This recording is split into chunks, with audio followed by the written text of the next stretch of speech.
अस्सलामुअलैकुम, आप देख रहे हैं के न्यूज HD में हूं हारिस अली शाह गिलानी। चलते हैं आज की अहम खबरों की तरफ।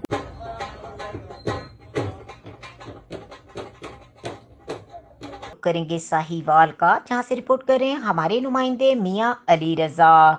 बट दारुल माही पॉइंट का बाकायदा इफ्तिताह आज मुर्खा 26 अक्टूबर को हुआ। दारुल माही का इफ्तिताह अमीर अहले सुन्नत पाकिस्तान अल्लामा ज़ियाउल्लाह शाह बुखारी ने किया, जिसमें मुअज़्ज़िज़ीन शहर और सहाफ़ियों ने शिरकत की। इस मौके पर बट दारुल माही के ओनर शफीक बट उर्फ बब्बा बट ने गुफ्तगू करते हुए कहा कि हमारा मेयार ही हमारी पहचान है। मछली में लगाए जाने वाले मसाला जात असली खालिस मसाले हैं, जो कि मछली के टेस्ट को दुबाला करते हैं। लोग मौसम सरमा में ज़्यादातर रोहू मछली खाना पसंद करते हैं। शॉप के पहले दिन ही अल्हम्दुलिल्लाह लोगों का बहुत रुझान है। आखिर में अमीर जमात अहले सुन्नत पाकिस्तान ने दुआ करवाई। मजीद खबरों और अपडेट्स के लिए हमारे साथ रहिएगा। तब तक के लिए अपना ख्याल रखिएगा। अल्लाह हाफ़िज़।